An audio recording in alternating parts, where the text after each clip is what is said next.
All right. I've done this damn thing like 10 times. I literally did it the first time and it was fine, but I feel like I got a little bit too out there. And so we're going to redo it. So there is, first of all, the reason why you're here is you want to know how to be able to afford to fish at the AAA level so you can eventually become a professional fisherman. Well, I don't have all the dang answers, but I do fish all 9 opens, and I've done it for 3 years now, and this will be my 4th season, and I'm just going to explain to you how I've done it and how it can be done. You don't have to have daddy's money. I'm not knocking on anybody that's got daddy's money. That's great. You know, they took the opportunity that they have. You know, most of us don't have that opportunity, so we've got to work hard. Well, this is the model that basically I have created since I got out of college in order to be able to fish. You know, you don't have to start whenever you get out of college. You can start whenever you're in your mid-20s. But I'm just going to let you know there's going to be some hard times whenever you take the leap, because the first couple years are rough. And I'll explain to you how it works, but how bad do you want to fish? So let's get into it. Looks like Austin's got a good start here on Wheeler, 5 in the bag. We're at 18 pounds and 9 ounces, all in second place. On my Instagram, grain, alcohol in my cup, got the whole house. Wall to wall, and I still ain't sold out. Wall to wall, and I still ain't sold out. All right. So here's the 4 things right here. Platform, sales job, endemic and non-endemic sponsorships. So let's start with the platform. You got to be able to fish, right? So you grew up your whole life fishing. You fish whenever you can. And then you climb through the ranks, you buy your shitty boats, and you fish out of them, every Tuesday, Wednesday, Thursday night, or whatever you can. You get good enough to where you feel like locally and regionally you can compete, and then eventually you jump into an Open, a Toyota Series, a AAA level, tournament, and you fish and you see where you shape up. And, if you make that jump, you might have jumped in 2 Opens and you got your ass kicked. Well, big deal. You weren't ready. Well, you're going to fish all year, and you're going to try again next year, okay? No harm, no foul. If you're wanting to fish, you're going to have to spend a little bit of money. It's now it's $2,000 each tournament, so that's $4,000. I know that seems a lot of money, but in fishing, we spend way more than that, and you are investing in yourself.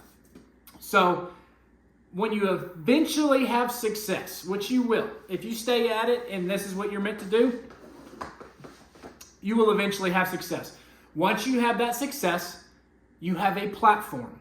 And there is no reason why, while you were fishing those, that you should not have some type of media platform as well. Whether it's YouTube, you need to have a YouTube channel. If you say, I'm not doing that YouTube thing, well, it ain't like that anymore, okay? You got to have a YouTube channel, and it helps you a ton. As far as endemic sponsorships, it really, really helps you out a ton. So you've gotten this platform. You're a pretty good fisherman, okay? You want a BFL, you've top 10 in Open, you've top 10 in Toyota Series, whatever it is. You're a good fisherman, okay? So now you've got that. So that, to be honest, is not the most important part. You got to have it, but it's not the most important part. So I think that the most important part, in order to not become bankrupt, ruin your life, whatever it is, you gotta ruin your life to do it. So that comes with sales. So it doesn't matter what kind of sales they are, as long as they have good margins, okay? You don't want to be selling a bunch of stuff for little profit, because that takes a lot of time. A lot of time and a lot of effort. All this takes effort, but it takes a lot of time. So in order to get your time down, your quality has to be more, which means bigger sales. because with bigger sales becomes more profit.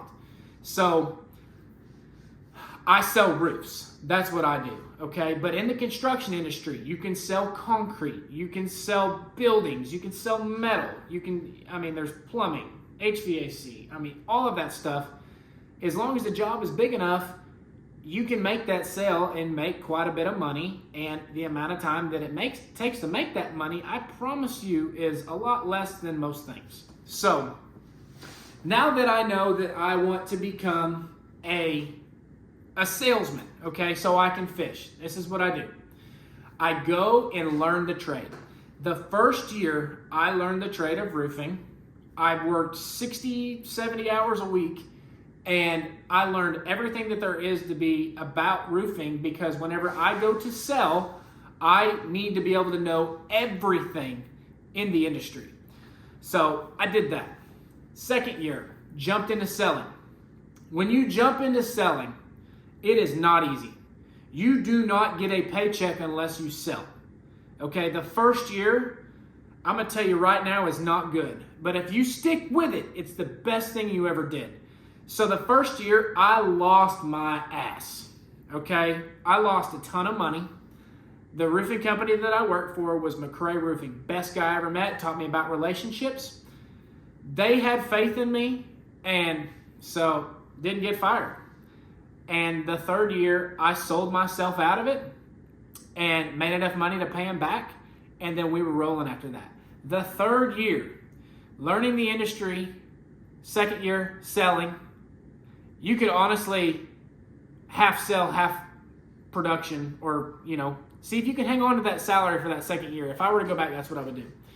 But the third year, you should be able to start building a customer base to where these sales keep generating and repeating and repeating and repeating. And that's how you get stability in sales. So now I've got this customer base, okay? And, I'm selling 10 to 15 roofs a year, but they're quality roofs, okay? That's what I'm targeting, okay? And I'm getting, normal houses along the way, which is just fine. But I'm targeting these bigger claims. I'm trying to sell, instead of selling 50 wheelchairs, I'm trying to sell 1,000 wheelchairs to this company. If I was in medical sales or whatever. So I'm targeting these bigger margin, bigger houses, because the people that own bigger houses are usually business owners, okay? So that's where we're gonna tie number 3 into this, okay? I am now building relationships with people that own businesses that I am doing everything I can to keep them happy and love the product that I'm producing for them. But in the meantime, I'm not talking about the roof. It's not their job to worry about. It's my job to worry about. So we're talking about bullshit is what we're talking about. We're hanging out, okay? Like, if I like the guy and I kind of have a pretty good idea that he is a business owner and this could work on down the road. So I finish this project and he calls his buddy. Hey man, so-and-so said, you did a good job. So I go help him out and I shoot the shit with him about his buddy or whatever it is. I built a relationship with this guy. Me and these guys me and him are friends now. He knows what I do. He knows I fish because we talk. And so that was one of my sales, okay? Now I've got this job that sustains and makes me enough money to where I can pay for my truck, my boat, my house, a girl, my fiance, your wife, whatever it is. And so I've made this money and I'm doing it in a little amounts of time because I'm doing 10 jobs a year that it might take me 5 to 6 months to do these 10 jobs, and I've got enough money to fund myself outside of fishing, okay? But now I'm building relationships with all these customers as I'm selling.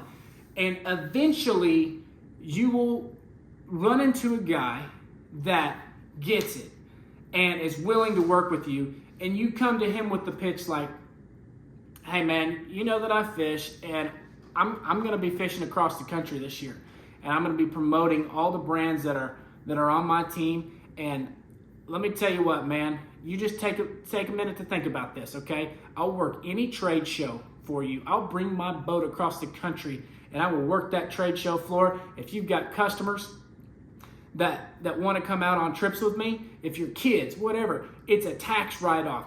I will give you whatever you need if we can work something out. And the worst thing he can do is say no. So you go 3, 4, maybe 5 years of doing the same process over and over and over again.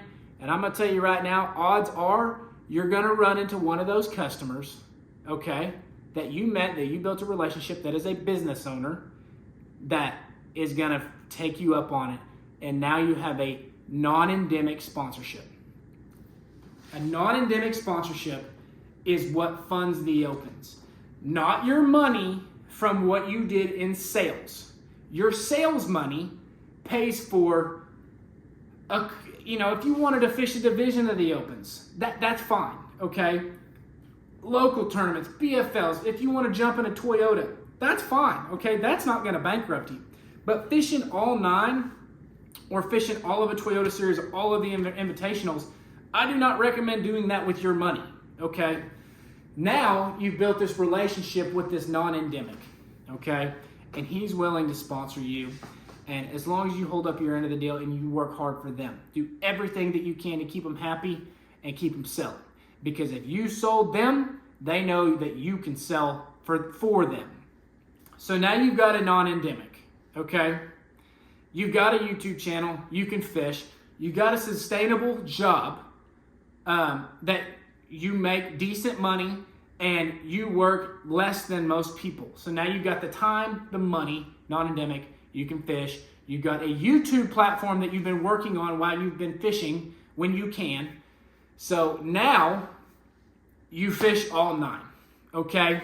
Now you're fishing all 9 and you have a YouTube channel. You've got financial backing. You've got financial backing from yourself at home that you did. And okay, now we're going to talk about some endemic sponsorships, okay? So you don't see me with a bunch of patches all over my jersey because I don't use their stuff unless I like it. It's all good stuff. Nobody's really got bad stuff, but I've got my preferences. I have Waterland sunglasses, 6 Cents Fishing, and F5 Rod Company. And the reason why I have those 3 is because I like the product and I like the people, okay? And I did not come to them just saying, will you please sponsor me? No, I have a platform and I am fishing on a big enough platform to where I can promote these companies. You can't just cold call these people. You have to do the work to give yourself some sort of, you got to be relevant. I mean, really, that's what it is. And you've got to be willing to work with these companies, and you will grow with these companies as you grow in your career. The endemic companies do not pay your way through the Opens. The non-endemic companies, whenever I was about 3 years in, I hit my non-endemic. And there's a couple more, but this is my one big one. U.S. Fleet Tracking, okay? Freaking awesome company. They're from Oklahoma. They're a big company, great people. I did all of their projects for 3 years. I don't know how long it was. It was 2-3 years. And I finally went to them with this pitch. And I worked trade shows for them. I drag my boat all the way to Vegas every year. I work 2-3 trade shows for a year. I take their kids, their clients out fishing, and I'm a big tax write-off. And if you don't have a U.S. fleet tracking system in your boat or truck, you're just asking for it to get stolen. So that's what I got. That is my model that I have done. And you can take it for what it's worth. It's what I did. It has worked now. I've made it 4 years. And, right now things are a little tough around the country, but it's not terrible. We're still rolling. We're going into next year. We're fishing all 9.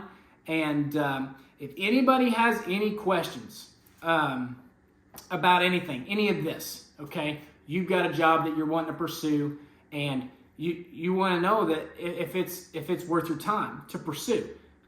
Leave it in the comments. Get in touch with me. I'll give what I can. I'm not an expert on any of this stuff, but I am an expert on sales, roofing sales, okay? And this little model, I somewhat know what I'm talking about because I've done it.